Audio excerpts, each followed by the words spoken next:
All right, Dan Orlovsky, ESPN analyst, one of the smartest guys in football, one of my buddies. He looks like he might be in the ESPN cafeteria. Is that correct? I'm in the Bahamas. It looks like the Uh, Bahamas.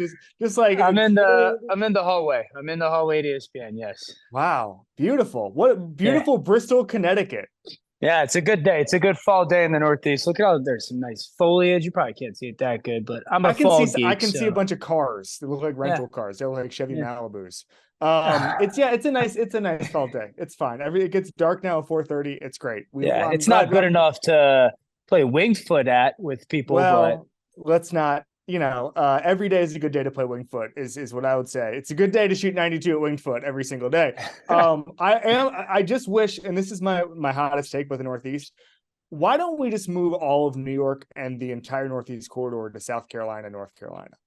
Like it would be, why did we build the commercial epicenter of the country in this cold place that gets dark at 4:30 on November 14th?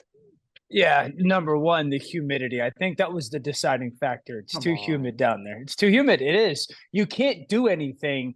I have friends who live in Charleston. They have to cool their pool. They don't even have pool heaters. They have pool coolers. Guess That's what we do? ridiculous. We on like October 1st, we cover our pools and we're just like, oh, we might as well put cement in it for 6 months. The fundamental starting point for pools was to, when it's hot, cool us down. Now it's so hot down there, they actually have to cool down the cooling mechanism. I'm right about this. We need to move everything south and then maybe whatever. All right, let's talk about football. So CJ Stroud, what's amazing to me about CJ Stroud is not the success he's having. I thought he was pretty good, scored 1,000,000 points against Georgia, and everybody said, okay, he's still worse than Bryce Young. I'm not sure how that works. But they're driving the ball down the field, and Bobby Slowick is not babying him at all. Mm-hmm. When I think the playbook now for rookie quarterbacks is don't make him do too much, don't put too much on his plate. Just do the check down stuff and go 4 yards in the air. He's going like I think his intended air yards per completion on Sunday was 11. He is Ridiculous. driving the ball down the field. Let's start here. Your evaluation of CJ Stroud differed how from what you've seen on Sundays? Nothing really. I think it's just what's happened on Sundays has happened so fast and so consistently. That is surprising. It's rare what CJ is doing, Kevin. It just is. And that's kind of what needs to be celebrated. This is not normal by a lot of quarterbacks, let alone rookies. This is not normal by a lot of guys. And to your point, I think with Bobby Slowick, their play caller, I think two things stand out. Number one, he honestly calls plays like there's not a single thing that young man cannot handle pre-snap, whether it's formations, whether it's shifts and motions. Now, they don't do a ton with their protection management and or hots because their offensive line handles a lot of the pressures, the way they pass things off. But there's not much that he doesn't think he can't handle pre-snap. And then there is, I mean, think about it. When he does such an unbelievable job problem solving post snap. And I think Yes. that's something that I've started to appreciate when it comes to, is this guy a franchise quarterback or not? Like, can you solve problems all the time? Because that's what elite guys do. And when you're the play caller, you have such a vast playbook because you're going, oh, well, I really want to call this, but man, if they play this coverage, it's not great. Well, our guy will fix it. Our guy will handle it. Like he'll do the right thing with the football. He'll move the right guy. And I think those are the two rare things that we're seeing. It's interesting because one of the best conversations of football I've ever had was with Rich Gannon a couple of years ago when we were talking about like the aging generation, the golden generation, Breeze, obviously Tom Brady, Peyton Manning had retired a few years earlier. And he was telling me about the difference between a veteran quarterback and a rookie quarterback. And he said the problem with rookie quarterbacks is in their head, they give the call in the huddle and they say in their head, okay, 7-step drop. This is flanker drive. Sure. This is this. And they said, and after they've processed all of that stuff in their head, then they look at the defense. The difference is when you're 37, 38, 39, you know in your brain you're ready to rock, and you're looking at the defense as soon as you break the huddle. And he says it's like when you're driving and you kind of zone out and you're like, how did I get here? It's like that's the play call eventually when you get to be that old and you know the offense so well. And so I guess my question about being a rookie quarterback is, Take me through how hard it is just to take that jump if you're CJ Stroud from the college offense that, I mean, I think Ryan Day is a really good offensive coach, but they've had busts from Ohio State in the past, to go from that college offense to the NFL offense and be this seemingly well-versed in it. Like, just from the mental approach, how big of an accomplishment is what CJ Stroud is doing? Yeah, I mean, in many ways, it's going from like fifth grade, when you're doing basic math, and then going into, advanced algebra or whatever level we want to call it, like as a junior or senior year, getting ready for college. And you're doing that jump in 6 months. Now, if you go to a really good school in fifth grade, maybe a private school, whatnot, and you got a good foundation, it helps that jump. And I think that's the reference to Ohio State when it came to, like, they ran real NFL concepts. Ohio State, they ran layered concepts, they ran progression concepts. So it wasn't catch and throw stuff that he did. So I do think that starting point is huge when it comes to that stuff. But I think the way that the young man, like some quarterbacks, like, you build these offensive plays, Kevin, it's like, hey, he's got 5 guys he can get the football to, right? I think one of the things that he does such a great job of is, like, I don't have 5, I've got 3. I've already taken 2 guys out of my mind because, to your point, like, I got to the defense and realized, like, even the game, the plays against Cincinnati, the big seam route to Dalton Schultz. Yeah. He knows before he gets that snap who he's throwing the ball to, because he's like, I motioned Tank Dell and they've got this bluff coverage. I know that's where I'm going with the ball. Or the slant, the short into Noah Brown that gets him in the field range. He's not thinking, I'm reading this. He's like, no, I'm moving you. Like, I'm being proactive with my eyes rather than reactive. Yeah, no, I mean, it's really incredible. I want to talk about Bryce Young here because every single person that I probably got 50 listener questions Sunday night, and half of them were saying, is Bryce Young Sam Bowie? Is this over? Is this whole thing over? And blah, blah, blah. And my thing is, young quarterbacks, it's not a linear progression. And there have been a lot. I mean, we did not at all had this conversation about Trevor Lawrence because Zach Wilson wasn't doing that well behind him. And we weren't looking at that draft class and saying, oh, Trevor Lawrence wasn't the pick. It was that we said, hey, he was in a bad situation. He threw a bunch of interceptions. He looked inconsistent. Let's see how he does in his second year. I think Bryce Young is being put in a really bad position. David Tepper is an impatient owner as far as coaching goes. And there's always some confusion about who the play caller is. Bryce Young needs to do what to make this leap and become a credible NFL quarterback? Not get broken mentally. Yeah, like everyone was concerned with the physical stuff, not get broken mentally. Now, I'd say this. Bryce has gotten to the point, and it's partly because we misassessed the situation. Like, I personally thought it would be much better than it is this year. I thought their pass protection's bottom 5 in the league easily, maybe bottom 3 easily. So I thought that would be better. I do think, like, some of the pieces on the perimeter have been disappointments outside of Adam. And Adam's been like good. He's been solid. Bryce has gotten to the point, because it's gotten so bad over the course of 2 months. He's not letting it go. He's kind of like, hey, are you going to get open or not? And that's an awful place to be because no one's getting open. So he's like waiting, and you can't do that in the NFL. So I think, like, not get broken and not develop bad habits, because that could happen very quickly. I really, Kev, I don't even think 2024 is a big deal. I think 2020, they're that bad talent wise. I think 2025 is the year that we can really sit here and say, oh my gosh, what are you, Bryce? Wow. They're that far away. Having played in the NFL and played that position and understanding what that is, can you describe what being on the verge of being broken mentally means? I mean, like, is there, like, you play 3 bad games in a row, everybody in town, everybody at the coffee shop is looking at you saying, what the hell is going on? Nobody even wants to talk to you in the locker room. You have to make a choice whether or not, I mean, obviously it's not a choice, but there's a inflection point where you can go one way or go the other. I'm curious, just from the mental side, what that feels like and how you can tell you're at that spot. Yeah. One, you start to doubt everything. You start to doubt, were you worthy of the pick? Are you really good enough? Right. Can you play in the league? You start to doubt the people around you.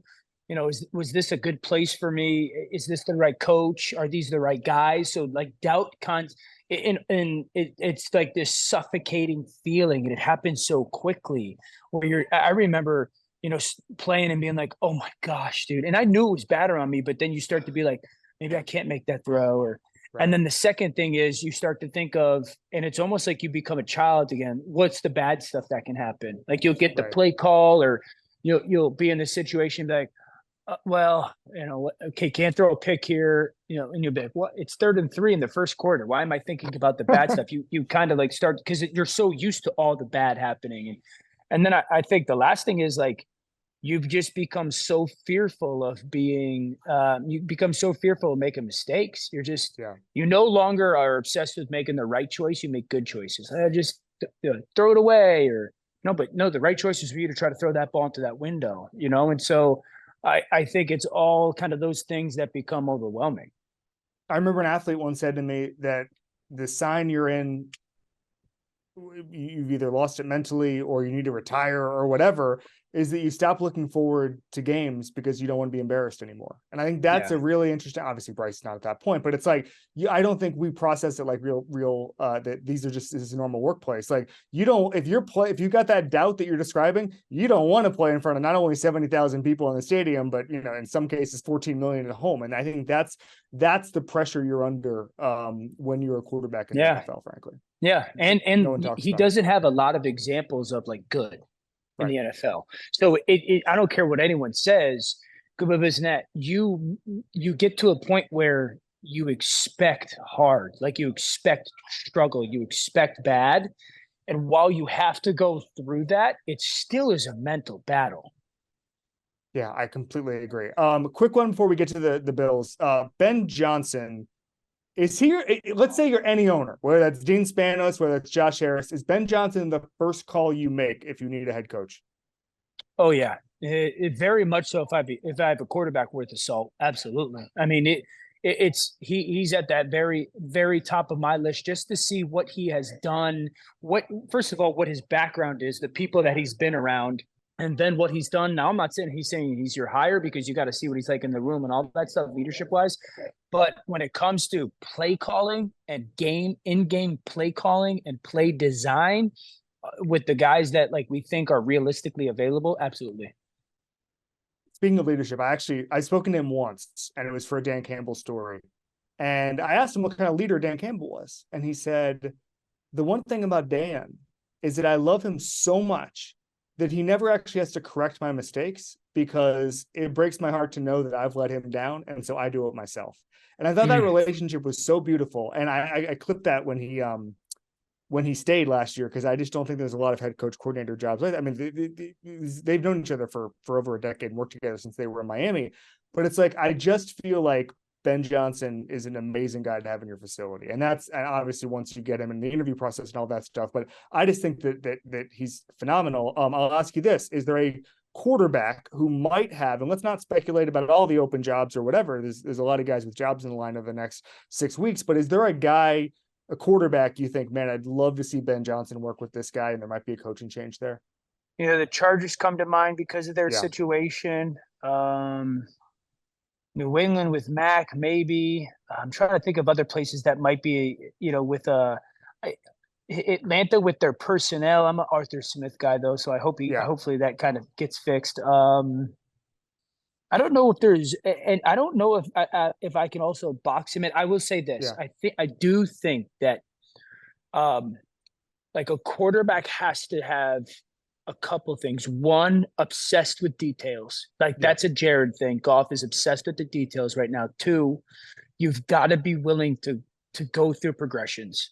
Like, that is one of the things that is happening with Jared right now. Is Jared's just running the play, and that's a little bit of trust, because Ben's got such good play design and the timing of the call, and people are running their routes and concepts with details, but you got to just get through the progression. I don't know if there's this. I think those are traits that the quarterback has to have, rather than got to have a massive arm or a freak athlete or whatnot. I do not think that's needed. Yeah, I agree. Tickets to the game, merch, meals at iconic restaurants, stays at Caesar's Palace. All this can be yours when you bet with Caesars Sportsbook. Win or lose, every bet earns reward credits, which you can redeem across the empire. Now, if you haven't started yet, use the code OMAHAFULL. And then Place your first bet up to $1,250. If you win, great, you keep those winnings. But if you lose, you get your stake back as a bonus bet. All right, so let's quickly get to the Bills before we get to badasses. Joe Brady is new OC there. I've thought, and it's funny because Brandon Beane told me a couple of years ago, the reason they spend so many resources on skill guys is obviously it works. But then the second part of it is he felt that Josh's most, I guess you could call it reckless mistakes, come when he feels like he needs to put the entire franchise on his back. Yeah. And so I've thought a lot of this stuff with Josh was just him trying to dial it back. Now, maybe outside looking in, maybe the scheme put so much on him that he felt he needed to do all of this stuff and make all of these plays. And all of a sudden he's turning the ball over, I think, in 6 straight games with an interception, longest streak since Ryan Fitzpatrick in 2011. But if you're Joe Brady and if Joe Brady calls you right now and says, Dan, watching the tape, tell me what my first couple of instructions to Josh should be. And we know what the scheme fixes are. I think you've said it a couple of times. Other folks have said it: under center, motion, all of that stuff. But just getting in Josh's head, sitting him down and saying, Josh, you need to do blank. You say what, Dan? Number one, trust your eyes. I think Josh is one of those instinctual athletes that can see things that a lot of other guys can't, especially while they're in movement. So he's got to trust his eyes. 2, we're not trying to be perfect. We're not trying to be kind of like my analogy is this, like, so often he's asked to be Chris Paul instead of LeBron James. We're going to put the ball in your hands and you got to be a multiplying force in many ways. So trusting your instincts and your eyes, utilize our legs more. If you don't like it, like your check down or number 3 or number 4 could be your athleticism. 4, know that I'm going to do a better job of getting Stephon Diggs as part of our pass game. And that's incumbent upon me. And so, listen, when things are, I think too often, Kev, like when things are equal, meaning the defense is kind of presenting if I cut the field in half, same picture on either side, I don't think we go to Steph enough. I don't think they look to Steph enough in those concepts. And so I think, leaning more into like, hey, bub, all things are equal. We're trying to get 14 the ball. And you two both got to get into that same page when it comes to those looks. Great breakdown there. All right, let's do badasses real quick. Or not real quick. Let's dive into it. Let's start here. First guy that comes to mind when you think badass as far as teammate, and that could be anybody. That could be somebody you played with in college, could be somebody in the pros who was just, I mean, we've gotten so many great names. Deebo Samuel gave us Trent Williams, obviously. TJ Ward gave us Haloti Ngata. Like, there have just been some guys where nobody wants to even touch a guy on the football field. When you think about your playing career, you go where, Dan? Dominic Raiola. He was a center for ours in Detroit. And he was there with Matthew when it was dark, but I was there with him. He was one of those cats that, on Sundays, he was the guy that you wanted on the field with you, no matter the score, no matter the record. He was going to give you everything he had. Like, he was that guy that took it personal. Like, you're the quarterback. It's my responsibility to protect you. He's a great friend of mine still. He's got a son who's an absolute superstar. I think his son's going to be a top 10 pick in the draft if he wants to one day. So, but just his mentality of, this is my job, and it's not a paycheck. It's a personal thing for me. I loved him. You see interior linemen so much is that they have a different mentality from any other athlete in football. Yeah. And like, I was doing a story on Vrabel and I talked to Ben Jones, and Ben was talking about playing on a torn meniscus and all this stuff. and I think Damian Woody, Mike Tannenbaum's badasses with Damian Woody about playing on a torn Achilles. Like, these guys, it's like they don't feel pain or they don't want to come out of a game. Like, I've never seen an athlete's mentality quite like those tough interior linemen. Because I think those guys truly feel, one, if they go out, they let the person next to them down, and they let the person that they're supposed to protect down. And that's a rare quality. That's why they say, like, in a foxhole type, those are those guys. That's it. When Ben Jones was talking about, I think he had a hurt ACL on top of the torn meniscus, and he was like, we're trying to run 4 minute here. And if I go out, the other guys are going to say, well, we can't run 4 minute. And that was his only thought. And it's like his leg's about to fall off. And he's like, oh, we just got to run 4 minute. I've never seen anything like that. What is your number one moment when you think about Dominic Raiola being a badass? I mean, some stuff I don't know if I can share with you. Uh, just being yeah, number one moment, dude. There's some stories. Like there was a time we were in Green Bay, I think, and Tom Cruise, maybe it's Green Bay or Dallas. Tom Cruise walked out like from the tunnel, and he starts chirping to Tom Cruise, like just because that's what Don did. He was a trash talker. That's how he brought energy and whatnot. And he chirped to Tom Cruise about something, and Tom Cruise like barely acknowledged him, and that like set Dom off. He was like, and all of a sudden, like Tom Cruise walking in, he goes, "F Top Gun," So that was like, yeah, yeah, yeah. That was his personality, man. But probably play wise, Kev, no one loved more of like pass blocking, and seeing like some defensive line game going on or whatnot, and just the corner of his eye coming back and peeling off and knocking out like a looping defensive end or something. He would love that stuff. So just to be clear, he was chirping Tom Cruise just because Tom Cruise is on the field and he just sort of wanted to yell in somebody's direction, and it happened to be 100%, 100%. And he was like, he said something to Tom Cruise, and then Tom Cruise, I don't know if he didn't acknowledge it or like kind of brush it off or said something back, and like a couple seconds pass, and he kind of looks away and then snaps back to him. He's like, "F Top Gun." Oh my gosh. You see that sometimes. I've seen that when you're on the field pregame. You see guys who they'll come out of the tunnel and they'll just want to scream at somebody. And so you'll just be kind of sitting there and you're just like, "Oh, okay, whatever, man. Yeah. I'm not going to do anything." So he's one of those guys. Yes. He's a maniac. I love that. Maniac. I love that. I did not know we were going to get Dominic Raiola screaming at Tom Cruise. That's why we booked Dan Orlovsky. Thank you so much, buddy. I'll see you in Connecticut soon. All right, bud.